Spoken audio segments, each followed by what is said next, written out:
Cette vidéo est chapitrée.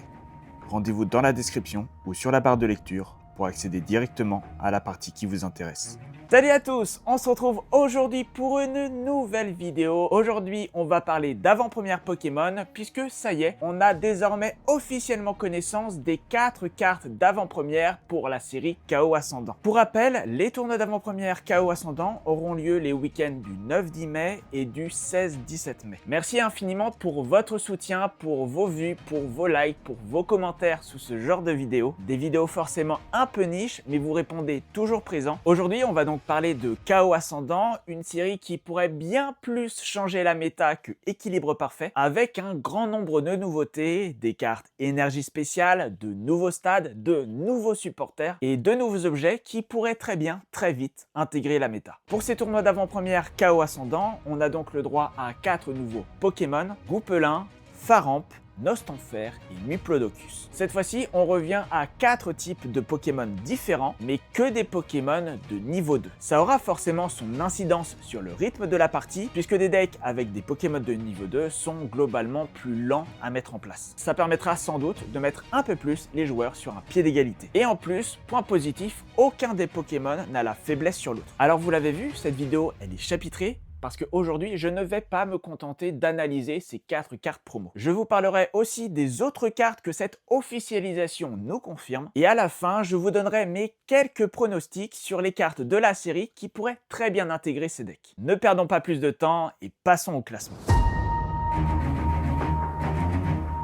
En 4ème position, je vais mettre Faramp. Faramp, c'est un Pokémon avec 160 PV qui a un talent qui permet de faire 80 dégâts supplémentaires du moment que vous et l'adversaire ayez le même nombre de cartes en main. Et une attaque qui pour 2 énergies fera 140 dégâts, mais qui vous empêchera d'attaquer avec Faramp lors de votre prochain tour. Alors le talent de Faramp, il annonce quasi officiellement la présence de cartes juges dans le deck, puisque c'est la façon la plus simple d'avoir la main des deux joueurs au même nombre de cartes. C'est vraiment une nécessité parce que sinon ce talent il va être beaucoup trop compliqué à utiliser. Faramp dispose aussi d'une attaque qui fait 140 dégâts pour 2 énergies, ce qui est une attaque forte mais pas assez pour cette AP où la quasi-intégralité des Pokémon ont 160 PV. En l'état, ça ne va one-shot que Nostanfer, et si le talent est actif, évidemment ça va one-shot tous les Pokémon promo, mais c'est une attaque qui sera trop forte, puisqu'on n'a absolument pas besoin d'un Pokémon qui va attaquer à 220. D'autant plus, comme je vous l'ai dit, cette attaque, une fois qu'elle est utilisée, elle ne peut pas être réutilisée au prochain tour. Vous comprenez alors que ça va être très compliqué.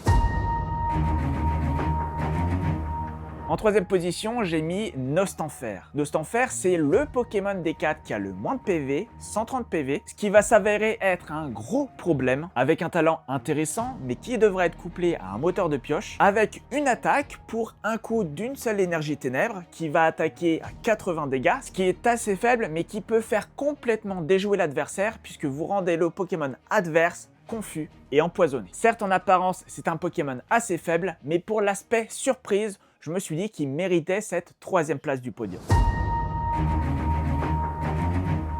En 2ème place, on va avoir Goupelin. Goupelin, il a un très bon talent de pioche, mais également une attaque qui peut être redoutable, puisqu'elle fera 30 dégâts multipliés par le nombre d'énergie en jeu sur tous vos Pokémon, mais également sur tous ceux de l'adversaire. Si l'adversaire ne fait pas attention, cette attaque peut être très redoutable. Mais si l'adversaire joue prudemment, il est fort possible que cette attaque ne one-shot aucun des Pokémon adverses.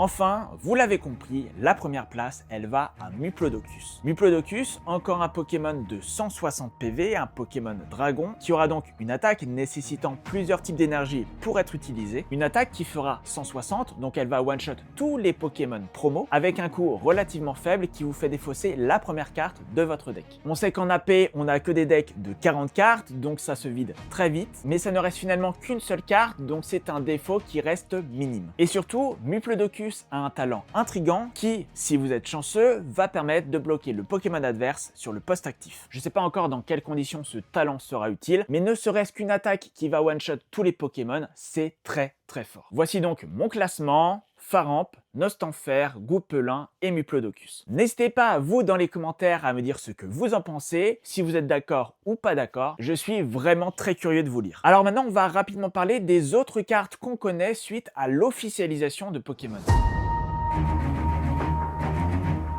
Avec Fennec et Roussil, Goupelin bénéficiera d'une lignée stable, un base qui vous aidera à setup et un niveau 1 qui est prêt à tanker. Faramp, lui, bénéficiera d'une lignée qui est faite pour gêner l'adversaire, à base de paralysie et d'item lock. Nostanfer, c'est le deck dont on connaît le plus de choses pour le moment, avec des cartes très intéressantes qui permettront d'accélérer et de générer des dégâts supplémentaires, ce qui pourrait peut-être compenser une lignée assez faiblarde. Et quant à lui, Muplodocus a une lignée vraiment très dépendante des énergies. Alors maintenant qu'on a dit ça, et en cédant des cartes de la série Ninja Spinner, on peut pronostiquer quelques cartes qui devraient très certainement faire partie des decks d'avant-première.